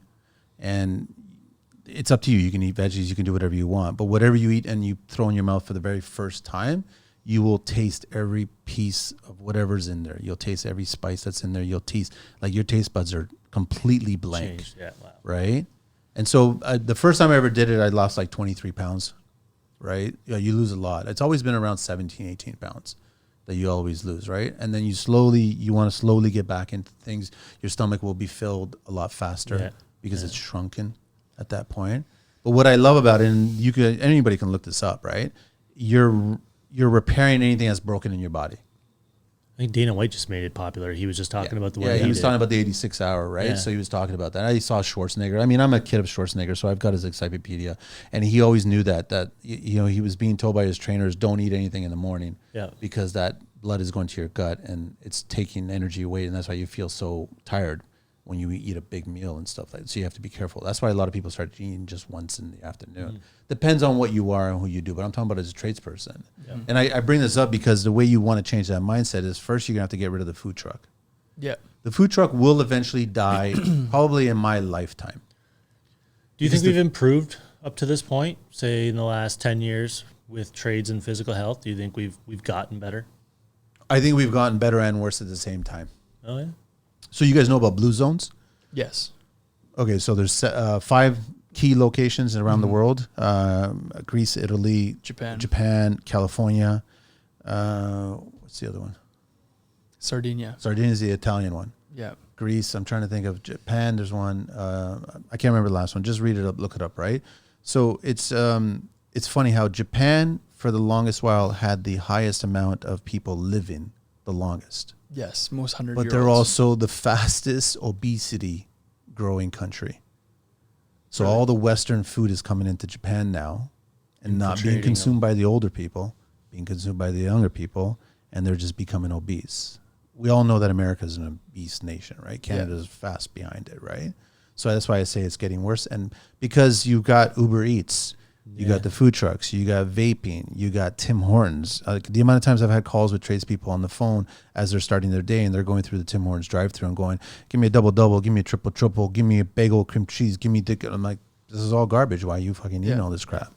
So they do it for whatever reason they want to do that. It's fine. But I guarantee you that if you change all your eating habits and cleanse once a year, whether it's 3 days or 5, it's after 3 days is the ideal time. 3 days is when the magic starts to happen, right? Yeah, that's what I read. So it's really simple. It's like whatever's damaging in your body is going to repair itself because when you eat, the stomach takes all the effort to consume the food, right?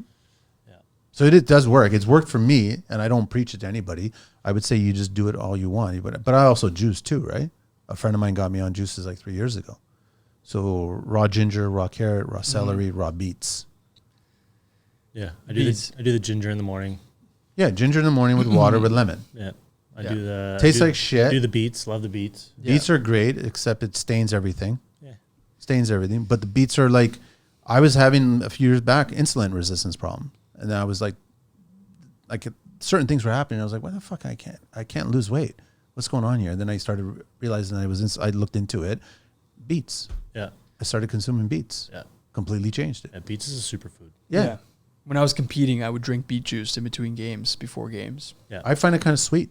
Yeah. I love it now. It's very sweet. The first couple times it's a lot to wrap your head around. But now even the ginger. I mean the ginger I'm shots used to it. in the morning. Yeah, I'm used to it now. Totally unfazed by it. Yeah. I just can't touch is it Argentinian ginger? The really small one. The small root. That's really spicy. Fiery. Yeah, it's very fiery. That's why. But I think we need everyone to get. I think we need the trades to get healthier because we need these guys to last longer. Well, I always say that this career is a perishable career. Yeah, it's the only career that is perishable outside of, I guess, police and firefighters and ambulance as well. And I'm not going to get into the whole mental health and suicide and all this other stuff, because we have our fair share of it as well too. Yeah. But just for the work versus work of different industries, we put a toll on our bodies and minds a lot more than a lot of other industries. Every day. Right? But then as young people, we don't realize that we're doing that. When you're a mason or you're a carpenter and you're swinging and you're tendonitis. Like you're just like, it's just constant. It's constant. You're damaging something in your body by doing that. But I think the trades done a good job in recognizing these issues too. Right? It is. I think these tool companies have started to provide much better options for tools to assist in people to not have to do those repetitions, to do those, those damaging movements, right? And I think that's where hopefully some of these younger people can start to realize too, is that a trade's not giving your body an end date, right? Like if you're doing it right, if you're doing it properly, but you're taking care of yourself, really the trade's the best avenue for you, right? You're active every day. You're moving every day. It's giving you an outlet to stay active, right? I think there was that stigma though, where the trade was just deteriorated your body. Yeah. Right. It just broke you down, but it was spit you out, and then at 50 you were done. Yeah, it was true. But I think personally I've noticed that trend's changing. I think we're starting to see. I think more and more guys are being. People are more cognizant of it now. Yeah. And they're paying a little bit more attention, and we're getting those older tradespeople who can last a little bit longer. Listen, I'm not on the whole trip of Huberman and Brecka talking about no alcohol and every time you have one drink, you're going to lose so many brain cells. Like, fuck that shit. I need some alcohol. Like, I'm not going to be a monk, right? So I'll still have a drink, but I'm not drinking every day. I'm drinking maybe once or twice a week at the most, right? And that's usually over dinner, right? So it's just like, the French can't be all that wrong in the Italian. Like, their blood vessels are pretty lubricated by that wine. So it does something there really well. The beer and the barley and the wheat, that's a different story, right? Like, Guinness is not the healthiest thing either, but I've only met a handful of big Irish boys, right? So I don't think that's really the beer. I think it's more something else or whatever, just food. Moderation. That's all it is, right? But that's everything. But I think a lot of trades are being a little more aware of it. I think they're stretching. I think it's interesting how I think a lot more trades, even I saw recently plumbers as well, they're throwing on respirators when they're soldering. Yeah. I think the big one is I think corporations, as much as they've been doing a lot of awareness about silica dust. That was a big crackdown on that one, right? The drywall industry has done fuck all. And that dust is worse than silica dust. 100%. But they don't do fuck all. No masks, no. Like, they don't do shit. And that really upsets me. I was on a job last week and we walked down into the basement. We had a little site meeting and out walks the guy from sanding mud. And we all just stopped and we're like, no mask, no nothing? Dude, you wow. good? Oh, yeah. You sure? Like, cake, like eyeballs. Like, we're like covered. Lashes were like caked on. Oh like, my God, you're killing me, man. Like this, come on. The damage that person's causing, it's insane, right? But that's how they make their money, right? But they're also, breathing fiberglass. This is my job. This is what I gotta they're do. breathing. I mean, it's a different kind of dust, right? There's lime and shit like that. It's not healthy for you. Yeah. Right. You are going to be hacking up later on. Yeah. But I also got a problem with how many times you use an impact gun and you're wearing ear protection. Mm-hmm. Like we know for a fact those impact guns are hitting way above safe decibel levels. Yeah. Every table saw, circ saw, Well, it's never just reciprocating one. saw. Well, it's number one on a construction site. At any given time, there's All these tools are multiples at above once. safe decibel levels. All of them. Yeah. But if you Oscillating times that tool. by the 6 tools in the immediate area that you're working, right? Like In a house, it reverbs, and now you're working in between joists or what have you, core drilling, all kinds of shit. So, I do think I've noticed personally that there's been a shift. People are becoming aware. I'm not saying we're on the other side of it, but I'm hoping it continues. We always I'm said hoping it's just not a fad, right, or a trend. no, I don't think so. Even on our job sites, even if we saw someone, we're like, listen, put the goggles on, put the hear muffs on. There was always a box of even the cushy ones is not the best ones, but that's something at that point. Always eye protection. Yeah. Like, doesn't matter what it is, right? Always put eye protection, right? Yeah. But then you'll get the guys who say, "Oh, I don't have time to do that," right? Whereas And put them on strings and put them up, and then I just have a conversation with my guys like, if this takes more time, I still want you to do it that way. Yeah. You understand that I want you to take that time. Take that extra whatever minute, right? Like in your head that minute is crucial. Take the minute. Go back up to the truck. Get the eyeglasses. Get the ear, whatever. If you don't have it, then ask for it, right? Like we need to get that people being okay with that. I think they are. I think they're getting better. I think the younger, like it was refreshing to hear Evan, 15-year-old kid, he's always wearing PPE. Yeah. He's aware of it when he's cutting wood and snorting sawdust. Not snorting sawdust, just he's not Macaulay Culkin. No, it's just like, yeah, they're aware of it. Totally, those kids are aware of it, right? Which is, I think there's a bunch of issues here where, unfortunately, the older trades. I have yet to meet an older trade that doesn't walk slower and slightly awkwardly. You know what I'm talking about? Yeah. There's a bow in the step. Sitting to standing doesn't come There's easily. a struggle to get up or down on a chair. There's a contemplation whether or not I could sit down on that because it might be a little too low. Yep. Like I have yet. So I think the younger generation might see these older trades going, well, sure, it's good money. Sure, I'm proud of doing the work I'm doing, but I don't want to be walking like that guy. I agree. And I walk. I have no aches and pains, right? But I mean, like I'm 52, just turned 52. So it's like, I want to keep on. I joke about when I want to go, right? I'm a long ways away from it, but I don't want to be cane and walker, and I don't want a scooter. I don't give a shit about a scooter and flames on it and all that crap. I don't give a shit about that, right? That's just a battery powered vehicle. It won't work for me. So I think they look at the younger trades, and I think until the younger trades all kind of get out of the industry and we start seeing the younger trades that are getting up and stay in the industry, and they're vibrant looking and they're healthy looking. I think the tool companies have started to do a better job getting into the PPE section too. I think that's helped, right? Because before you never had these Milwaukee and DeWalt's pumping out PPE like they do now, right? So now, they're kind of branding it with their brand, which is, making it a Milwaukee earmuffs. Okay, it looks cool. Yeah, well, I want the Milwaukee ones, right? Like before, you never had those big companies really stepping into that market. So I'm hoping, and I think that's helping a bit. I've said it on the show. I think every tool company should be giving up earmuffs and goggles with every tool that's sold. Yeah, just mandatory, free.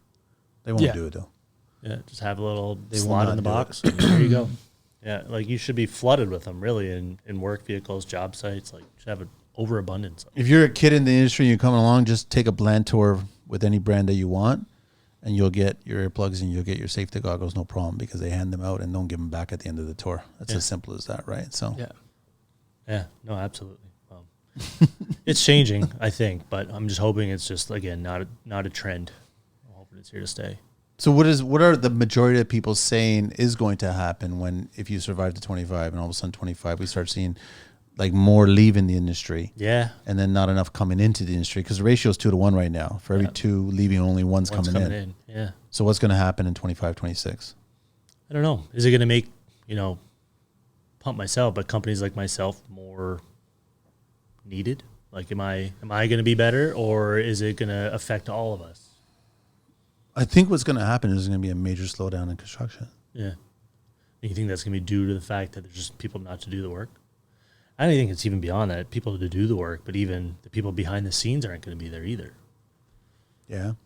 Like everyone says, no, there's going to be no one to do the work. Well, I don't think there's going to be people to manage these projects as well as do the work. Like I think it's going to be across the board, unfortunately. What sectors are these younger generation? Like, where are they going? Where are they working? Are they all TikTokers or all social media? I mean, you and I were talking off pod here, but we put out an application for construction tech implementation and got 106 applicants in 48 hours. All interested in construction, but intimidated by the fact that they don't know a skill trade, but they know that they can add value in other ways. So I think what we were talking about earlier is construction is not doing a good job of showcasing the opportunities that are available within the companies. All people think of is, I can be an apprentice. I can be a junior this, a junior that. I think we need to craft some different position titles that attract more young people.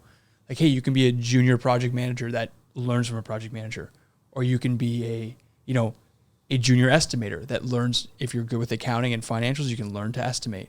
And then that way there's more opportunities and more job postings with more interesting job titles. Because I'll tell you, being a young person who was in school not too long ago, all my friends are looking for the job title, right? A lot of people are looking for, hey, are you lead salesperson? Are you manager this? Are you this, that? Right? And it's sad, but a lot of people, that's what they look for, right? When they type in the job search, they're not going to look at apprentice. They're not going to look at junior, right? They want like a cool, I just think that the advertisement of construction positions needs to be better advertised. We need to package it nicer. Not to... on my card is like, I was trying to figure out what my title was going to be, and I just said show host and construction professional. That's all I said, because I've made money from doing construction, so that qualifies you to be a professional. Yeah. And I'm a host of a show. That's my title. That was it. I wasn't looking to get a huge title. You know, like a senior podcast production analyst. I guess I could change this to You're the president of Construction Life.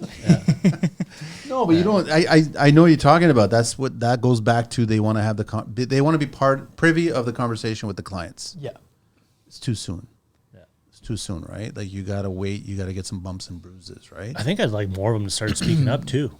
Like, I mean, sounds like we're dunking on young people right now, but also it's like, well, speak up. Tell me the opposite. Yeah. Help me help you, right? Like, speak up. And yeah, if you feel I've like always you're encouraged people on the show to do that, right? like, if you feel like we're coming at you, then tell us the opposite of that, right? Like, that's kind of what I'm looking for, is to hear the opposite end of the spectrum. But you know what's also funny is that the younger generation is not even reaching out to the younger generation that are successful. I bet you that Evan, that woodworker, probably speaks to more older people than he does people his own age. Mm-hmm. I bet you any money. Definitely. Same with Charlie. Bet you any, and he actually said on the show he prefers speaking to older people because he gets more wisdom out of it. He's figured out the game. And I feel confident Stefano is going to come in here. He's going to be in the same mindset. Yeah. Like, it's just. But do we need them to start talking to more young people? They're mentors too. I've always, like, the moment you become a trade, you become a teacher. Yeah. I don't care if you're 15. Evan's a teacher. Yeah. Charlie's a teacher. They're all teachers. Even unknowingly, like. The knowledge they're sharing, Yeah. that's teaching. Yeah. Yeah. No, absolutely. Yeah. So I don't know what else. One thing that I said at that panel was like less government. Yeah. As simple as that. More people that are actually boots on the ground, sharing knowledge makes more sense to me. Yeah. Yeah. Is the government sticking their nose in? I don't know. No, it's fine. Don't worry. Okay, thank you. Mail just showed up. She just wrote in. Yeah, but is the government sticking their nose into this? Maybe that's the bigger issue that we need to figure out.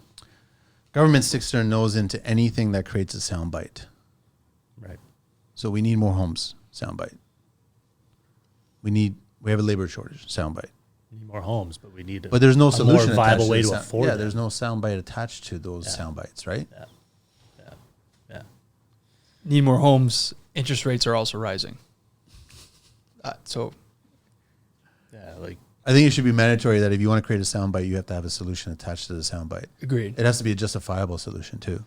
So you want to talk about labor shortage? Then what's your solution? We've made a few solutions here, but what's the government solution at this point, right? Other than just spending tax dollars, right? Yeah.